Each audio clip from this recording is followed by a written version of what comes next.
ఈ మన వెంకట్ గారితో డిస్కస్ చేద్దాం. వెంకట్, మొన్న జరిగిన విషయాన్ని చాలా గమనించడంలో నిన్నంతా అదే గందరగోళంగా మారిపోయింది. బాల్కా సుమన్ మీద కేసులు. సో బాల్కా మీద సుమన్ మీద కేసులు పెట్టడం అనేది అది వింతేం కాదు, కొత్తేం కాదు. ఇట్లా అనేక సందర్భాల్లో బీఆర్ఎస్ నుంచి కూడా చాలా సందర్భాల లోపల బీఆర్ఎస్ ప్రభుత్వం కూడా పెట్టింది. ఇంతకుముందు నరసింహనాయుడు అని ఏమందంటే మేము అట్లా చేసామా అంటున్నాం. సో చేసామో చేయలేదో కొన్ని సందర్భాల్లో అన్నకు నేను తెలియజేదలుచుకున్నాను. నెంబర్ 1, కన్నా కూతురు ఎంగేజ్మెంట్ అవుతుంటే కూడా వెనక ముందు చూడకుండా గొరగొర ఈడ్చుకొచ్చేసి మధ్యరాత్రి ఒక మావోయిస్టునో లేకపోతే ఒక ఆతంకవాదిని తీసుకొచ్చినట్టుగా 100 మంది పోలీసులతో తీసుకొచ్చి అరెస్ట్ చేసి జైలుకి పంపించింది బీఆర్ఎస్ పార్టీ కాదా అనేది కాంగ్రెస్ అడుగుతుంది ఈరోజు. నెక్స్ట్ అదే రేవంత్ రెడ్డిని విచిత్రంగా ఎప్పుడూ లేనట్టుగా అతి నీచంగా చిత్రీకరించేసి బూతులతోనే, మాటలు కూడా కాదు అవి, బూతులతోనే సన్మానం చేసినట్టుగా, బూతులతోనే స్నానం చేసినట్టుగా మాట్లాడింది కేసీఆర్, కేటీఆర్, హరీష్ రావు ప్లస్ బీఆర్ఎస్ నేతలు కూడా. అది కూడా చూసుకుంటూ వచ్చేసాం. ఇప్పుడు మన సోషల్ మీడియా సంబంధించిన వ్యక్తులను కొంతమందిని పోలీస్ స్టేషన్లో పెట్టి బట్టలు ఇప్పించి నించోబెట్టేసిన బీఆర్ఎస్ నాయకులు, మరి ముఖ్యంగా బీఆర్ఎస్ ఒక ముఖ్య నేత ఈ పనులు చేసేళ్ళు. అప్పుడు కూడా ఈ ప్రజలందరికీ తెలుసు. దాంతోపాటు వచ్చేసి ఛానళ్లను బెదిరించేసి ఛానళ్లను ఏ విధంగా చేసిండ్రు, ఏ విధంగా హస్తగతం చేసిండ్రు అది కూడా నేను చెప్పాల్సిన పని లేదు, అది కూడా ప్రజలకు తెలుసు. ఇంకా మేమేమి చేయనట్టు బూతులకు పరాకాష్ట. నేను ఒక మాట చెప్తున్నాను, బూతులకు ఒక యూనివర్సిటీ అంటే ఆ యూనివర్సిటీకి వైస్ ఛాన్సలర్ కేసీఆర్ గారు అయితే దానికి ప్రిన్సిపాల్ వచ్చేసి మన కేటీఆర్ అవుతాడు, హరీష్ రావు వైస్ ప్రిన్సిపాల్, ఇక మిగతా వాళ్ళంతా లెక్చరర్స్, అసిస్టెంట్ ప్రొఫెసర్స్, లెక్చరర్స్. ఈ విధంగా ఒక యూనివర్సిటీని స్థాపించేసి ఉద్యమానికి ముందు ఉద్యమానికి తర్వాత నోరు తెరిస్తే బూతులతోనే సమాధానం. ఆ బూతులు ఈరోజు అందరూ మాట్లాడుకుంటారు. తెలంగాణ లోపల అందరికీ నేర్పించి మాట్లాడిపిస్తున్నారు. ఆ నేర్పించే లోపల అందరూ నేర్చుకున్నారు. అదే భాషను రేవంత్ రెడ్డి కూడా అవలంబించాడు. పెద్ద వింతేం కాదు. రేవంత్ రెడ్డి అట్లా మాట్లాడుతున్నా జనాలకు అర్థమైంది, అట్లా మాట్లాడుతున్నా యాక్సెప్ట్ చేసిండ్రు. అది నేను చాలా క్లియర్గా చెప్తున్నాను. రేవంత్ రెడ్డి ఏమండి కేసీఆర్ గారు అంటే ఎవరన్నా వినేవారా? సో కేసీఆర్ భాషనే ఫాలో అయింది కాబట్టి కేసీఆర్కు ప్రియ శిష్యులాగానే కనిపించాడు. సో నా గురువు అయితేంది, శిష్యులు అయితేనే ఉద్దేశంతో ఈరోజు కాంగ్రెస్ పట్టం కట్టిన అనేది వాస్తవం. దీన్ని మీరే విధంగా చూస్తారు ఈ బూతులన్నింటినీ? సార్ మాట్లాడొచ్చా? Please continue.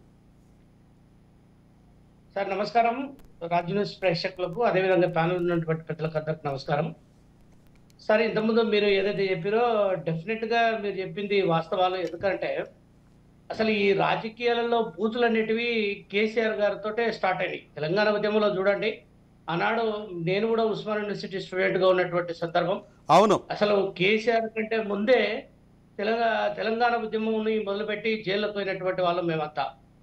అయితే ఇక్కడ ఏంటంటే చాలా మంది ఈరోజు రాజకీయాలలో కేసీఆర్ గారు మొదలుపెట్టినటువంటి ఈ బూతులు ఏవైతే ఉన్నాయో ఆయనను అనుసరించే ఆ పార్టీలోనే చాలా మంది కేటీఆర్ కావచ్చు, హరీష్ రావు కావచ్చు, రకరకాల రండా అని, సన్యాసి అని, దద్దమ్మ అని, చేతగానుడు అని, నపుంసకుడు అని, అంటే ఈ బూతులకు ఆజ్యం పోసి బూతులను ఇంతకుముందు మీరు అన్నట్టు ఒక యూనివర్సిటీ పెట్టి ఆ యూనివర్సిటీలో ఎడాప్టర్ డిపార్ట్మెంటు, ప్రిన్సిపాలు, అదే లెక్చరరు అందరూ టీఆర్ఎస్ పార్టీలో ఉన్నటువంటి వాళ్ళని తయారు చేశారు. ఆనాడు తెలంగాణ ఉద్యమం కాబట్టి, తెలంగాణ కోసం కాబట్టి అందరూ భరించారు. వాస్తవానికి తెలంగాణ ప్రజలు అనేవాళ్ళు చాలా ఆత్మగౌరవంతో ఉన్నటువంటి ప్రజలు. ఆకలినైనా భరిస్తారు కానీ ఎక్కడ అవమానాన్ని కూడా భరించరు. కాబట్టి ఏ మాట అన్నా కూడా తెలంగాణలో ఎవరిని సొంతం తమ్మినన్నా కూడా రండా అన్నా, లేకపోతే సన్నాసి అన్నా, దద్దమ్మ అన్నా, ఏదన్నా కూడా సొంతం తమ్మినన్నా కూడా భరించరు. అప్పుడు కూడా ఎదురు తిరుగుతాడు సొంతం ఇంట్లో. కాబట్టి ఈ రోజు తెలంగాణలో ఈ సాంప్రదాయం ఉంటది. అయినా కూడా కేసీఆర్ గారిని ఎందుకు భరించారంటే తెలంగాణ ఉద్యమంలో కేసీఆర్ గారిని భరించరు. అదే కంటిన్యూ అంటే తెలంగాణ వచ్చిన తర్వాత కూడా కేసీఆర్ గారు పదే ఇంతకుముందు నాయుడు గారు అన్నట్టు అంటే రండా, కేసీఆర్ గారు రండా అన్నారు అని, రేవంత్ రెడ్డి గారు ముఖ్యమంత్రి అన్నారని చెప్పేసి అంటున్నారు కదా. మరి గతంలో మాజీ ఇప్పుడు ఉన్నటువంటి కేంద్ర మంత్రి కిషన్ రెడ్డి గారిని ఈ రండా మంత్రి ఎందుకు మనకు అవసరమా? ఆ చేతగాని దద్దమ్మ మనకు అవసరమా? ఈ రాష్ట్రానికి కేంద్ర మంత్రిగా ఉండడం అవసరమా? అని చెప్పేసి మాట్లాడాడు. అవును కిషన్ అన్న అంటనే కాదు, జనరల్ గా రకరకాల బూత్ల వెంకట్ పురాణం పెట్టి వెంకట్ తిట్టాడు. ఒక విషయాన్ని గుర్తు అంటే వెంకట్ ఒక విషయాన్ని గుర్తు చేస్తున్నాను. జనరల్గా కిషన్ అన్న ఎవ్వరి గురించి ఏది మాట్లాడు, ఆయన చాలా నిమ్మదంగా మాట్లాడుతుంటాడు, కన్విన్స్గా మాట్లాడతాడు, ప్లీజింగ్గా మాట్లాడతాడు. కిషన్ అన్నను కూడా నానా బూతులు తిట్టేసి, కిషన్ అన్ననే కాదు మోడీని కూడా మనం గుర్తుపెట్టుకోవాల్సింది అంటే ఈ దేశ ప్రధానిని కూడా బూతులతోనే సత్కారం చేసి సన్మానం చేసిండ్రు. దాంతోపాటు వచ్చేసి నడ్డాను, నడ్డా ఎవడు వాడెవడు వీడెవడు అని మాట్లాడింది కూడా ఈ కేటీఆరే. అమిత్ షాను కూడా మాట్లాడింది కేటీఆరే, హరీష్ రావు, కేసీఆర్. అంటే ఈరోజు వీళ్ళు బూతులే మాట్లాడినట్టుగా, బూతులే చేయనట్టుగా ఎందుకు ఇంత వింత చూపిస్తున్నారు అనేది ఈరోజు ప్రజలు అదే ప్రశ్నిస్తున్నారు. సార్, అంటే నేను చెప్తా, కంటిన్యూ చేస్తాను సార్, ప్లీజ్ ప్లీజ్ ప్లీజ్. అయితే నేను ఏమంటున్నాను సార్ అంటే, ఈ బూతులకు పేటెంట్ హక్కు మాదే. ఈ బూతులు మేము మాట్లాడితేనే ప్రజలు వినాలి, ఈ బూతులు మేము తిడితేనే ప్రజలు చూడాలి తప్ప ఇక వేరే వాళ్ళు ఎవరు మాట్లాడొద్దు. అంటే ఈ రోజు రేవంత్ రెడ్డి గారు దేనికోసం మాట్లాడారు, ఎందుకు మాట్లాడారు అంటే, ముఖ్యమంత్రిగా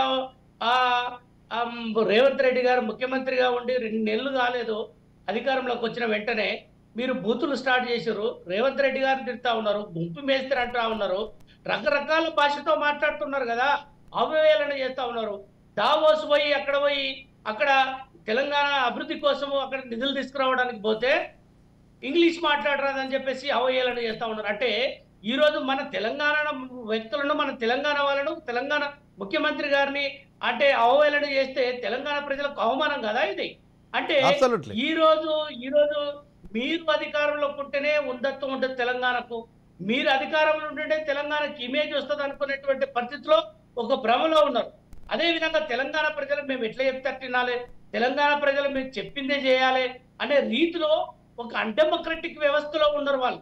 కాబట్టి నేను ఏమంటున్నానంటే, ఈ రోజు బూతులు తిట్టినటువంటి బల్కా సుమర్ ఎవడైతే ఉన్నాడో వాని చరిత్ర తెలియదు కాదు సార్. పదే వాని గురించి మాట్లాడితే కూడా వామిటింగ్స్ వచ్చేటువంటి పరిస్థితి.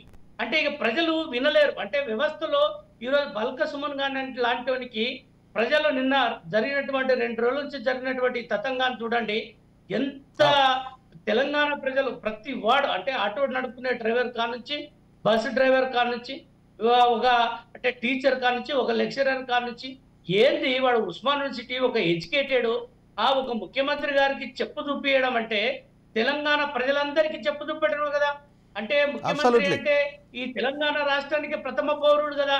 అంటే ఈ రోజు బీఆర్ఎస్ ఎట్లా తయారైందంటే ఒక ఫ్రస్ట్రేషన్.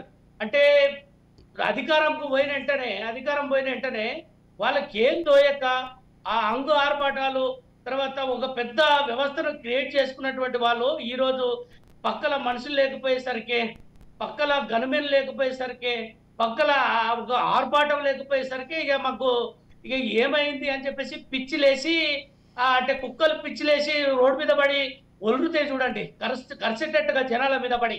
కాబట్టి అట్లా ఈరోజు ఇప్పుడు కేటీఆర్ కావచ్చు, హరీష్ రావు కావచ్చు, కవిత కావచ్చు, బాల్క సుమన్ లాంటి బానిసగాడు కావచ్చు, వీళ్ళందరూ కూడా ఈ రోజు ఏం చేస్తున్నారంటే రోడ్డు మీద పడి పిచ్చి లేసి మరుగుతా ఉన్నటువంటి పరిస్థితి.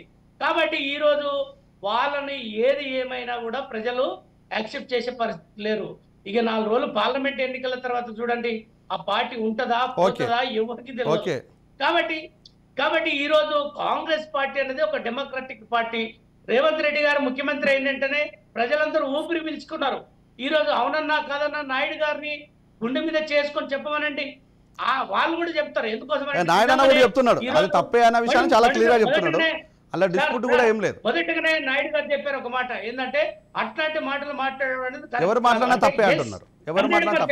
100% వాళ్ళు ఒప్పుకున్నారు. ఎందుకు ఒప్పుకున్నారు అంటే టీఆర్ఎస్ పార్టీ గతంలో చేసినటువంటి అరాచకాలు కానీ, గతంలో చేసినటువంటి ఏదైతే వాళ్ళ పార్టీ కార్యకర్తలనే వాళ్ళు పట్టించుకోరు.